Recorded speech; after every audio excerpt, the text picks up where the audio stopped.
Here the playthrough of our ongoing forum and the designer game of order and opportunity making of the post-Cold War world order continues, and it's the United States. The forum has spoken, and we will first of all play those 3 cultural cards. The cultural suit is unique in that it doesn't have any consequences, so we can feel good about this and just proceed to play the cards. The first action, let's make use of the nice world event here and just play the card for this effect here. In a theater with your presence, remove a horizon event there. So we can get rid of the Chinese event there that has been quite problematic. So now finally the repairs have been done. The card is discarded. The US reaction that remains in Europe moves then 1 space forward and is now in the first space. Second, let's put down the National Endowment for Democracy, use it for the place reaction event effect, which just simply turns the card sideways, and the effect here is we can react to any action, so this is quite powerful, and we can react, or rather I'm playing the Chinese and the Russians, but here the US can react by spending 1 resource and then taking any cultural action. So this is a good one for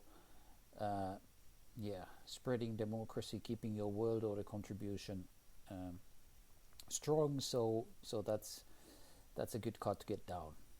So with this last card, I'm going to suggest that we fly all the way down here to the Middle East, play it as a so-called offsuit action. So that means we are using a card of a suit that is, strictly speaking, not suitable for taking the action that we take with it. We namely increase the US political influence there in the Levant. We can do this with any card if we pay 1 resource. So we go here on the US track and deduct 1 US resource. And so this has an interesting combo effect. Now that we have used a cultural card to take a political action, then the US reaction, military cooperation, fires because it reacts to political and military actions. So we've just taken a political action. That means now the US may react by paying 1 resource and then either increasing their military influence or contesting somebody's influence, or essentially removing opposing influence. But here I think the good idea is to increase US military influence. So we pull even here with the rogue state in the Arabian Peninsula. Let's remember to pay the 1 US resource for the reaction there.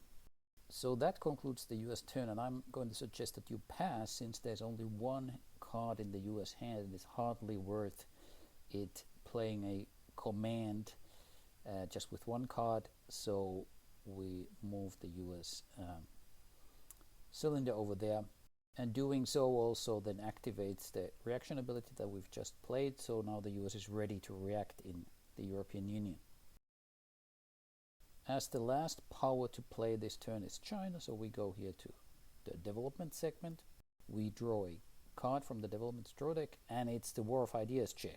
Okay, for this check we look at each map space and try to see if there are tension markers at level 2, and correspondingly we look for civil society markers at level 2. In fact, I think it's that early in the game that we haven't really managed to build up either tension nor civil society, so at this point this check passes without an effect. Just as a rules reminder, so if for instance here in the Balkans we would have had this level 2 tension here, then Balkans would now shift to authoritarian. We would place this marker here, we would remove the tension, and we would adjust the War of Ideas track 1 step towards the authoritarian end. Nothing happens yet during this step, but should there be another space that turns into authoritarian form of governance, then the marker would move into the next space on the War of Ideas track, and both authoritarians would score 1 victory point. but we roll back all these now since this did not happen this time. The Chinese turn continues into the opportunity segment.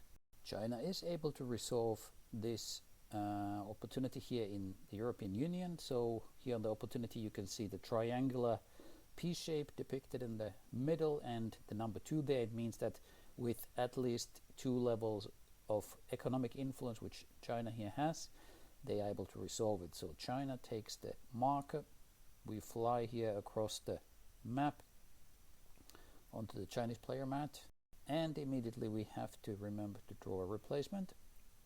We get Levant. Well, there's already one in Levant, so we draw again. West Africa. There is space in West Africa, so we can put the marker down there, like so. The Chinese turn continues into the commands, and the China hand looks like this. What do we want to do?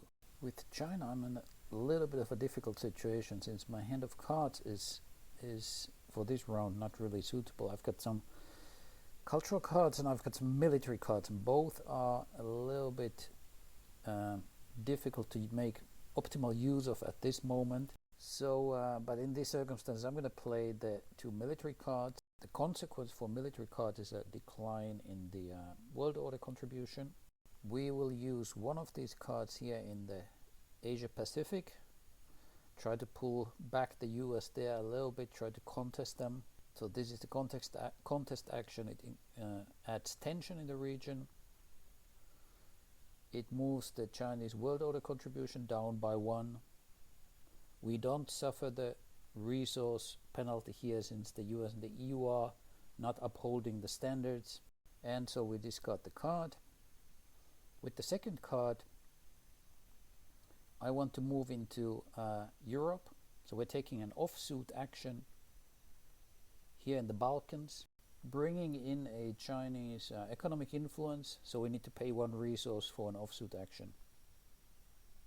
The US has a reaction to an economic action here.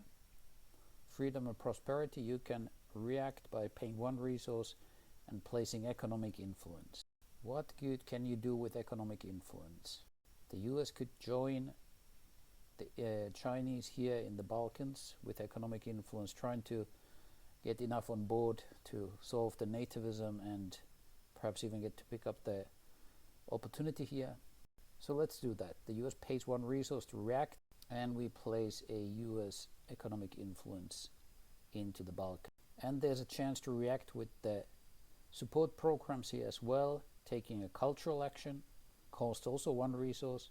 Now, of course, the reactions are getting a bit expensive for the US, who are now in debt, -1. You are in luck in that the debt check card has already come out. So I say the US will react. And as a reaction, a cultural action may be taken. One cultural action is to increase the world order contribution, and that's what the US will do. That concludes the Chinese commands. China is not yet passing. We have an opportunity to discard, so we can continue playing later on. So the turn order goes back around to the EU. EU holds 2 opportunities from a previous turn. So let's just discard 1. And so EU is in the position to play a second command. This is the EU hand of cards. Playing cultural actions might be a good idea. So have a look in the forum for ideas.